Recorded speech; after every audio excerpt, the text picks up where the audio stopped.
Well, Frank Stronach, a warm welcome to you. We're so glad you could join us for this discussion today. I'm glad to talk about the economy. I've always said, pretty well everybody agrees on in regards to the economy. If the economy doesn't work, nothing else will work, right? All the politicians agree, all business people, and most people agree.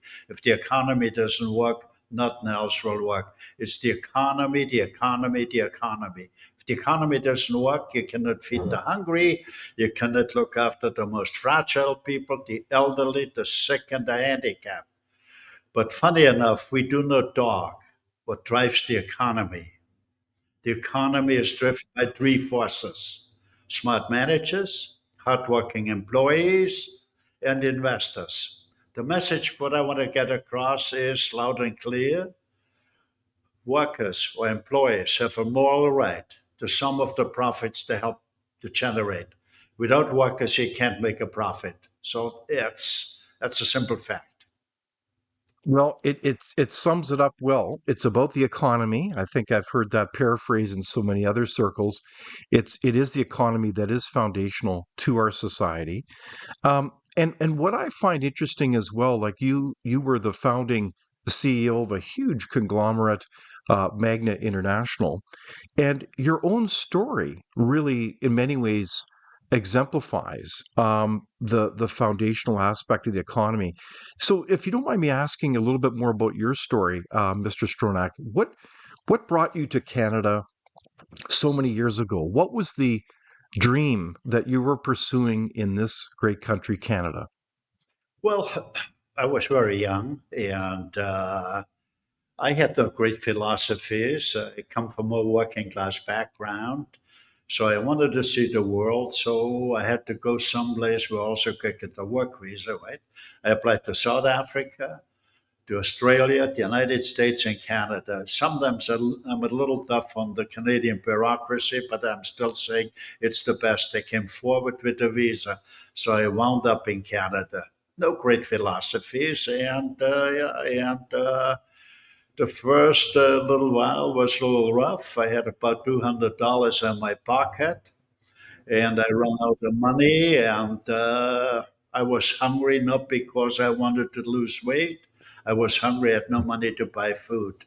That leaves Wow. very big impression. So anyway, that basically shapes and forms, I think, a person. Well, it certainly does that. That story of immigration is very powerful. And you came from Austria, is that correct? I came from Austria, yeah.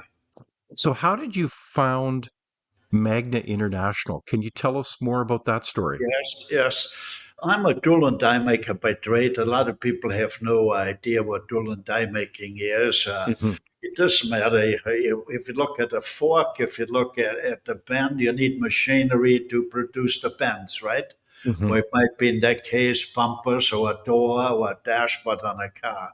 But anyway, Hmm. I found a job in a small company in Toronto, about 10 people.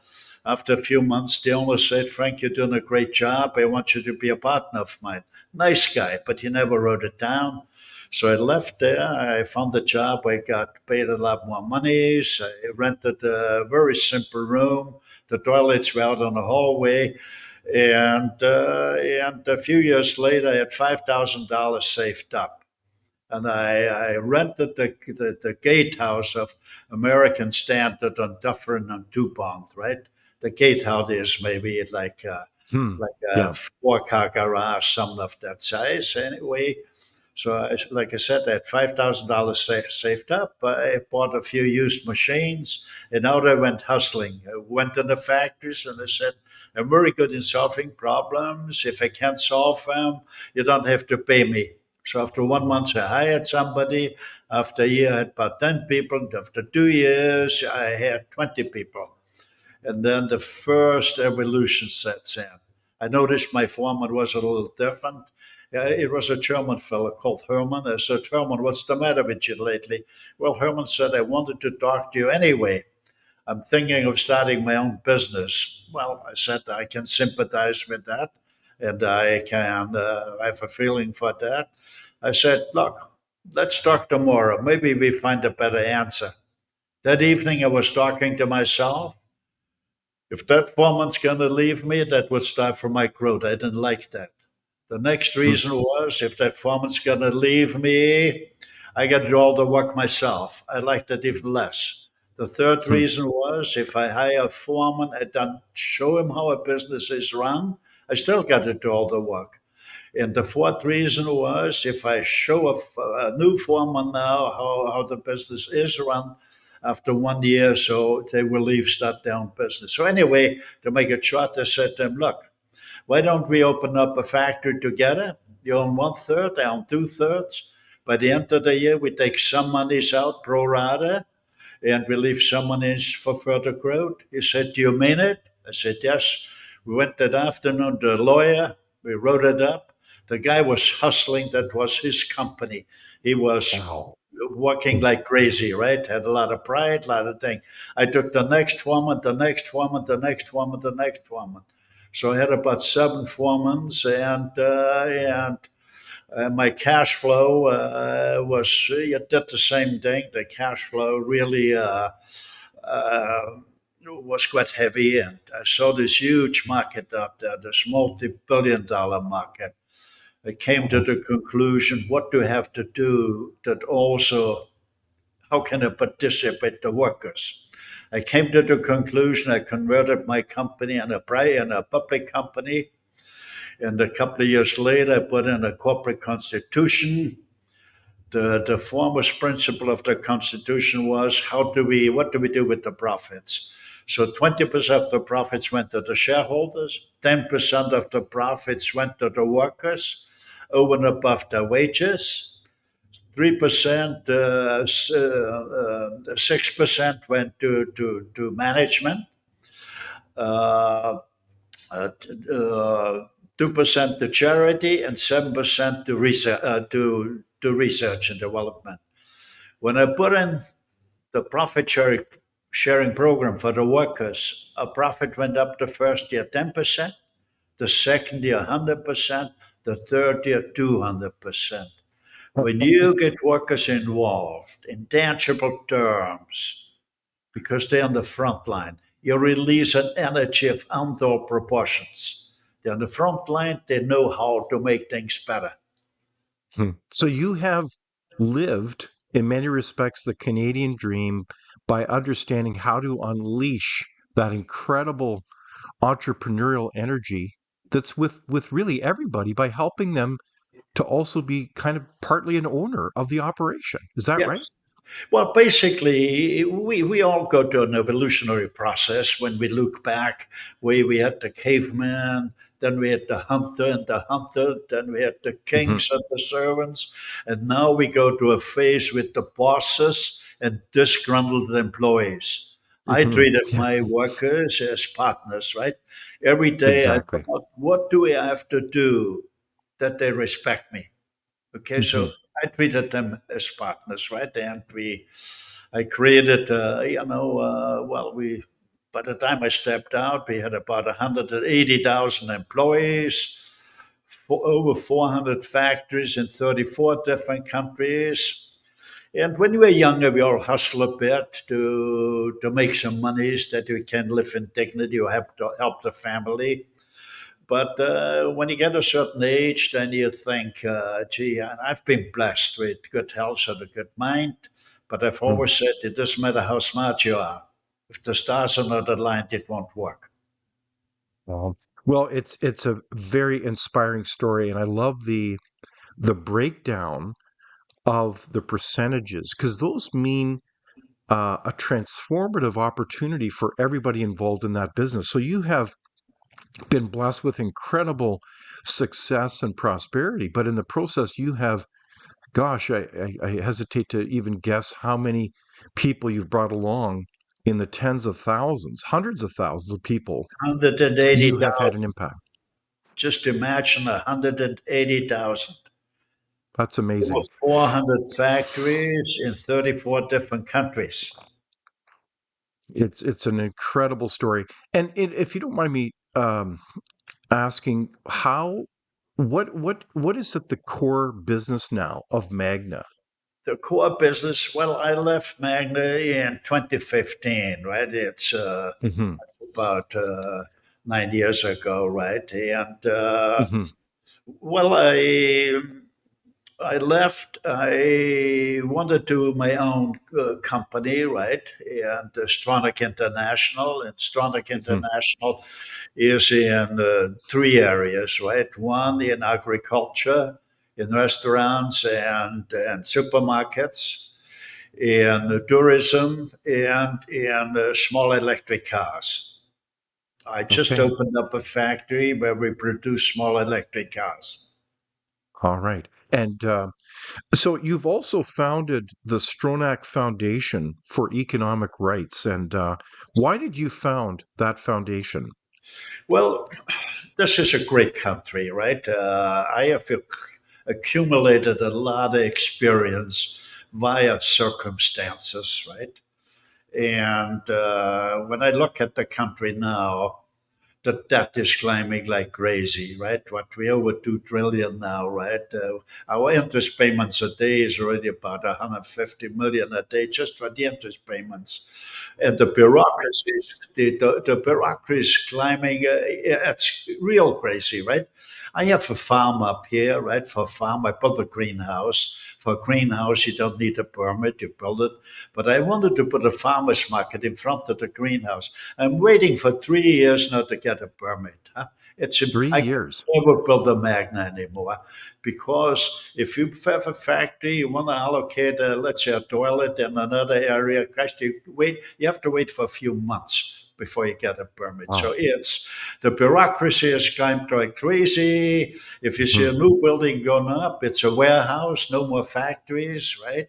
So the inputs are climbing, the bureaucracy is climbing, and Hmm. that's climbing. A perfect scenario for a big explosion.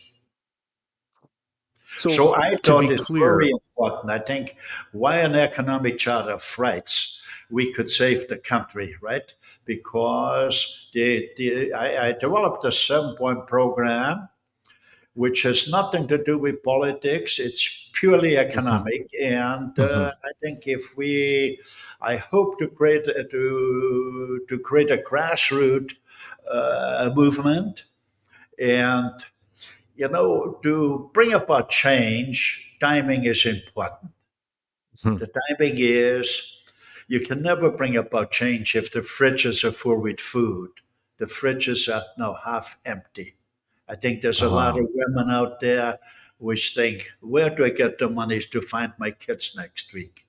And so looking at the state of the country, you can see it not only in terms of the deficit spending. I think in this last budget, it's at $40 billion, and All the our budgets for the last 30 years, you have deficit spending. I think we had maybe 1 or 2 years where we maybe broke even or no deficit, right? But mhm, it doesn't matter with the liberals or the conservative. It's just deficit spending. You can't do mhm, that. But anyway, so I'm starting out to say the timing has to be right. And I think a lot of Canadians will be hurting. The fridges will be half empty. So the timing is to be mhm, right. And you need a constituency. The constituency would be small business. If mhm, small business is the backbone of a country, if small business does well, everybody else will do well in the country. So it's very important. But small business is tied up in red tape by the mhm, bureaucracy. So basically, I'm going to say to small business, if you unite, you will do very well, and the mhm, country will do very well because you got to get rid of the red tape. There's only two rules will apply: workplace safety, and you cannot dump poison chemicals in your backyard. So that would be very important. But otherwise, small business, an owner or an entrepreneur which starts out, he only takes so much out that what his family needs to mhm, live, right? mhm, Before paying taxes, they rather hire another employee or buy another machine, right? And it's really via the employees the state accumulates tax monies. So, so it's very important. Small business shouldn't pay any business tax. A taxman has no business in a small business, but they pay a wage taxes, right? Okay, the more they hire, the more taxes the government will collect, right?